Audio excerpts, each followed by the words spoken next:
welcome to another edition of What You Should Watch with That Nerd Show. I'm Marcus Blake, joined with the lovely Julie Jones. Hello, hello.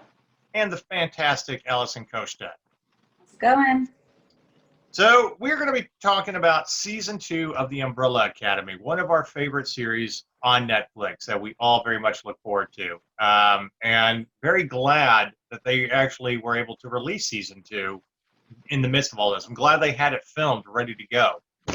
And this, I don't know if I can say that they topped Season 1, but I think it was literally right there with going back in time and dealing with, Dallas and, 1963s. If you know your history, it's when President Kennedy was assassinated. And if you don't, they'll spoon feed it to you. You'll hear it about 9 or 10 times. Exactly. They do a pretty good job. Yeah. So I'm going to start with you, Julie, since you did the review on it. Did Season 2 live up to your expectations for the Umbrella Academy? I didn't think it was as good as 1. I really was hoping that they would keep that bar pretty level, but I didn't think it was horrible. I didn't have to suffer through it. It wasn't the Joker. But I did hope that it was better than it turned out to be. Okay. I think overall, the first season just felt more put together, more structured for me. It felt more solid, and this felt kind of more choppy. And I'm sure it probably has a lot to do with the fact that they were separated across the timeline. Right. But I just felt like that wasn't even what was the point in that being part of the story. They all found each other pretty quickly, so it's not like a search party kind of storyline. They found each other very quickly, and it didn't have much to do with anything. So I felt like that was kind of superfluous, and it kind of distracted from the storyline altogether. It felt like they spent more time developing like backstories of where they ended up in the timeline, trying to explain that than they did in Season 1. And of course, you've got to throw in how What's-Her-Face ends up in the civil rights movement, and which I'm not saying those weren't some really cool scenes, but it's just you kind of establish these characters. We know who they are. We know that Vanya is pretty much the Jean Grey, unstable, Dark Phoenix, and crap stuff happens. But I kind of agree with you there. It did feel a little bit more choppy. However, I think it also they make up for it with as a period piece and really capturing Dallas and everything that was going on, at that time. I did like Klaus's backstory or storyline. I thought that was pretty funny, the way that they made him into like this cult leader and all of the things that were going on with the people that were following him. I thought that was pretty cool. And I did like Allison's storyline as well. But I don't know, it just felt like they had different writers working on each storyline, and then at the end they were like, okay, let's find a way to put it all together. Oh, if we do this, then it'll work out. It just felt like a very last-ditch effort kind of thing instead of something that was structured and planned. All right, fair enough. Allison, what did you think of Season 2 of The Umbrella Academy? Well, I'm gonna completely disagree with you guys. Sorry, guys. I love Season 1. This is like one of my, I try to explain this series to people and I just can't. It's like one of my favorite quirky, eclectic, just totally bizarre series, and somehow it works. And then coming from me, obviously, I love that there's 7 kids. I have 7 kids, so I love that. And I love that the siblings are totally dysfunctional. I'm one of 6 kids, and my family is crazy dysfunctional. So for me, there's a lot of connection there. But I love that they went a completely different direction with this season. I loved the first season. I love that it introduces us to the characters. It shows how they all been living separate lives. They come back together. They fight. They find out about Vanya, all this different stuff. You get a little bit more about their daddy issues, all this kind of stuff. But then, they didn't really have a lot to go there. It was like they stopped the apocalypse, whatever. I feel like the only way to make this season work was to do something completely different, which is what they did. And even though in the episodes, you're right, Julie, we do find them very quickly. Remember that they were all dropped off in different periods. So even though we find each other quickly, they did not find each other quickly. Some of them had been here for a year or 2 years. Allison fell in love and got married and healed from her thing. Klaus traveled around the world. some of them were there for a few months, but some of them had been there a while. So I like that they have us as the viewer find them quickly, because searching for them would have been boring. But they've already like had lives and stuff for a while.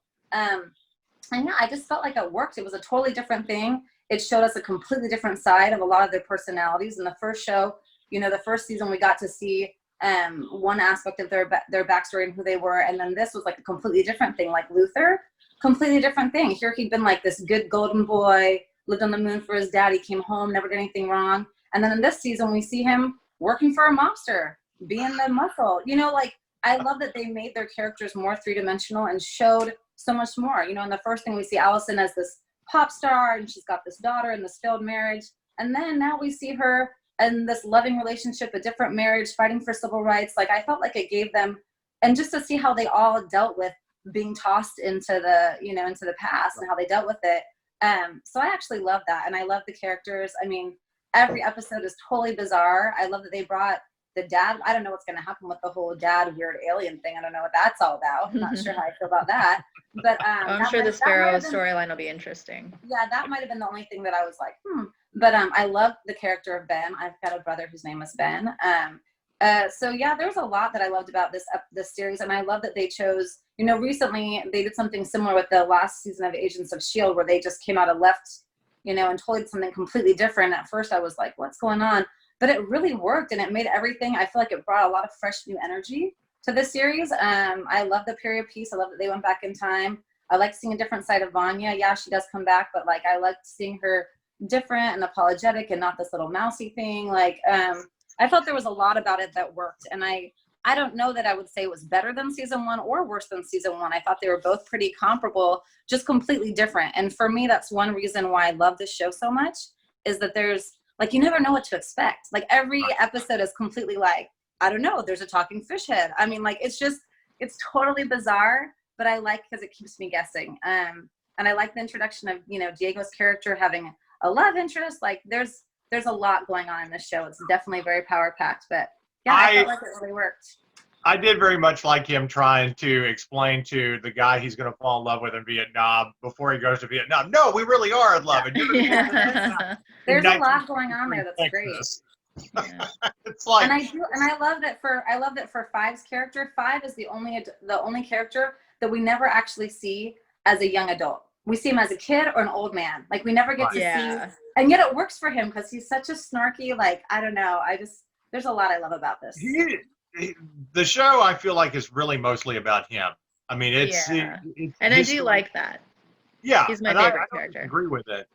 Having him face off with his older self and them teleporting and jumping back and forth during the assassination, which I remember hearing about when they were actually filming in Dallas. So, I mean, they didn't build a set. That is the actual fence behind Dealey Plaza where the second gunman, okay, let's just be clear, it's a good triangle shot. So, yes, they were there, you know, where he was one of the snipers. But here's where I kind of go back and forth with this show. I like Kate Walsh as an actress, okay? She's a great actress and all that. I'm like, I can't buy you as the villain. I can't buy you as this. I mean, you're funny and you're snarky and all that, but as this great mastermind, okay. So let me put it to you this way. Imelda Stenson, who plays the crazy cat lady in the Harry Potter movies, and I can't remember the character's name. Help me out.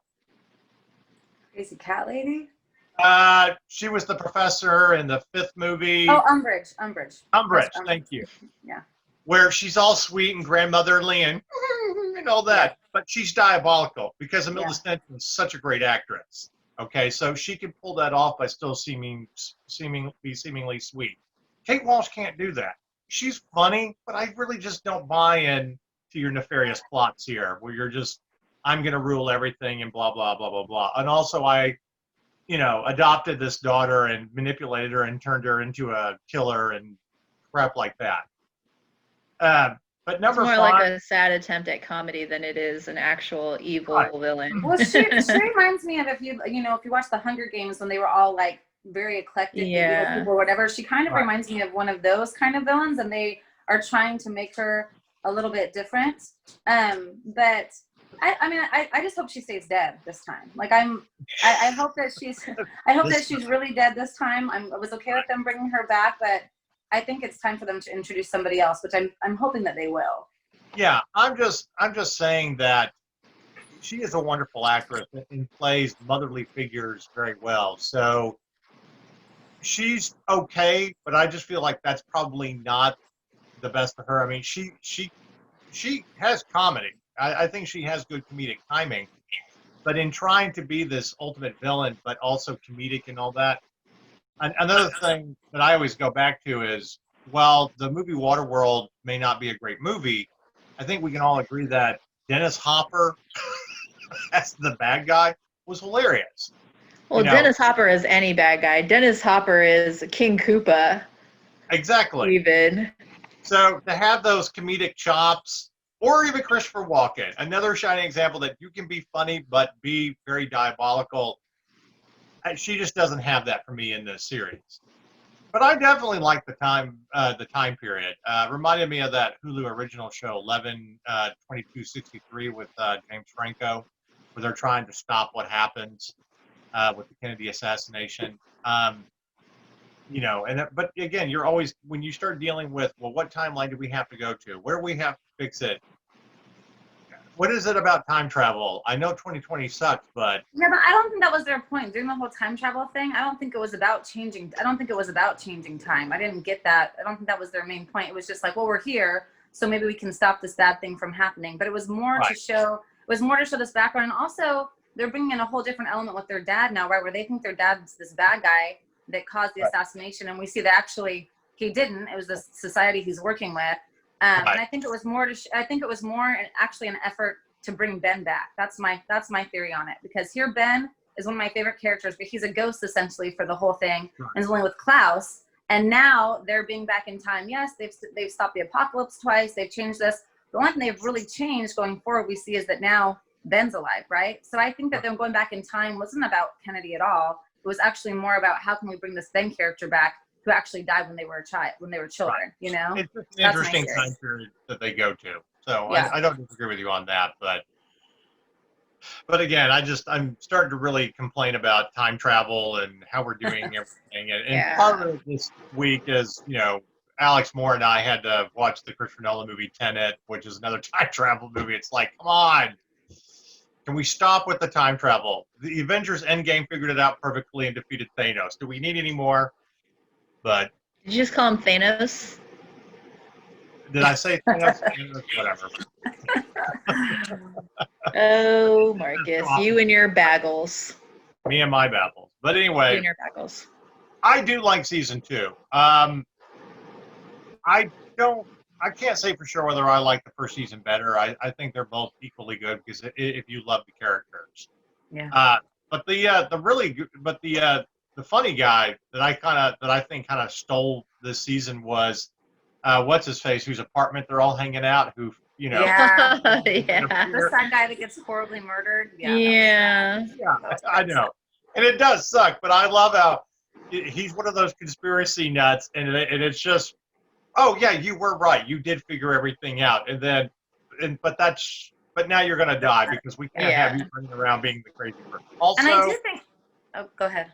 Well, I was gonna say, and Carl kind of getting it, because Carl was a bad guy, the husband. But anyway, I do think they've kind of set it up. I don't know. You said earlier, Julie, that you think that the whole series is about 5. Again, I'm going to disagree. I think that this season was mainly about 5 as the main character. The whole first one was more about Vanya and figuring out what made Vanya special. And I feel like that's what they're kind of trying. And every season they give everyone their time. They talk about, but there's like one sibling that gets focused on. I think season 3 obviously is going to be focusing on Ben. Like, I feel like they've set it up that way so that each season. So, they all get talked about and they all have their stories, but there's like one sibling. And the first season, it was Vanya really shown. This one was more about 5. And then I'm, thinking that season 3, since he's back, is probably going to be more about, they'll all be in there, but it will still be Ben. That's kind of what I saw they were doing with it. All right. Very interesting. And if that's true, then that means we're going to get many more seasons 7 of the Umbrella seasons. Academy, which I think we should. I think this is one of the better series on Netflix. And I don't, and I really don't feel like it's too many episodes or not. I think they kind of do it perfectly within their time frame. So, all right, Julie, what grade did you give the Umbrella Academy? You're asking me to try to remember things. That's a slippery slope, Marcus. I can't do you it. actually gave it an 8. Did I? Yes. Then yes, I. Just because I love, there's so much on TV. I mean, we talk about this all the time, right? There's so much out there right now. Streaming has become, especially because of COVID, is like everywhere. There's 1,000 new things and there's so much going on. And I feel like I love the uniqueness of their show. Like I really can't go, oh yeah, you can compare it to such and such. Like I don't even know what the heck to compare this to. There's so much going on. And for me, since that's kind of my life is chaotic and crazy like that. I love that they try and put so many things in. Now what my hope for it is that they don't ruin it by going over the top, right? Like it already has so much in it. I hope they don't keep trying to build, and they stick with the crazy elements they have now and don't throw in, like I'm kind of worried about the whole alien thing with the dad. Like I feel like that will be a bridge too far if I don't know. But yeah, can I give it an 8.5? Can you do that? Well, we don't do halvesies. Okay. We will round up to a 9 if that happens. We'll round to a 9. And there's nothing wrong with saying it's a 9. I mean, I personally give this an 8. Gave it an 8. Sure, we'll go with that. Do you agree Yes. that that's about an 8? Yep. Yeah. Absolutely. I mean, they made me cry. Thanks for that, guys. But other than that, They made you cry? When did they make you cry? When Ben died, I was all like, "Oh my sad. God!" Yeah, that was Yeah. sad. But then he's Like back. box of tissues crying. Yeah, that was sad. Yeah.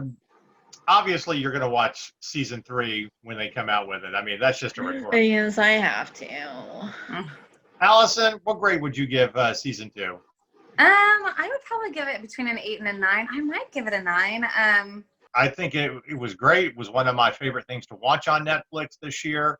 And that is like in between going back and watching other shows, like The West Wing, because you should do that during an election year to make you feel good about politics. Or The Newsroom. Or The Newsroom if you hate the news, again, which is on Amazon. But yeah, it was one of my favorite things. I'm glad they dropped it out, during the summer. So for me, it is an 8. I still think it's just as good as season 1, but they are very different.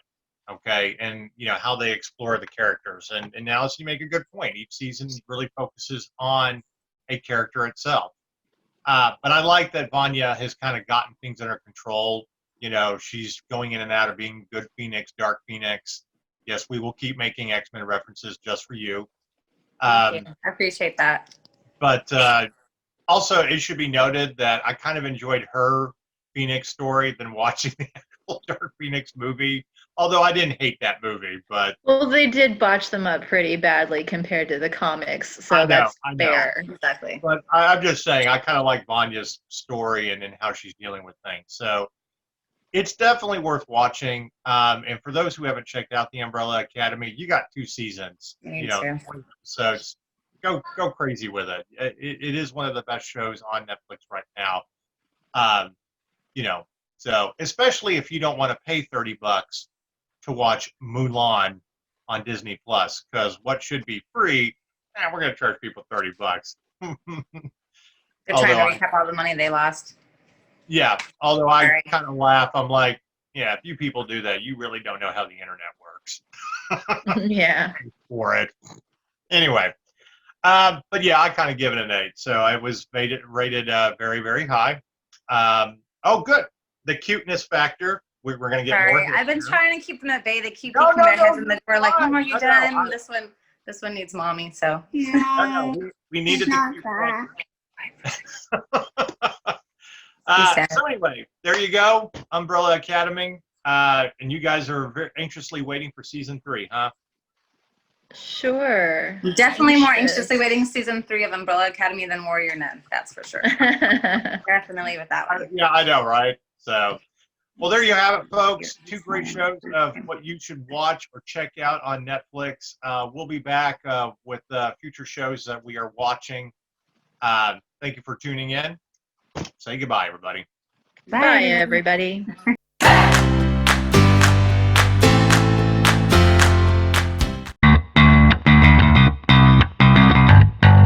Pardon the interruption while you watch this fantastic video by That Nerd Show. But we wanted to remind you that when you're done, go to mynerdswag.com and check out all the cool swag that we sell to help support this great news outlet. Yeah, if you like funny gaming or pop culture retro t-shirts, we have them. If you want a fantastic nerd bracelet to show your love as a nerd, we have that. We are also the home of the Baby Yoda t-shirt. That's right, we got a Baby Yoda t-shirt that you can buy and help support That Nerd Show. So when you're done, go to mynerdswag.com, check it out, help support the show, and keep the lights on. Every purchase helps.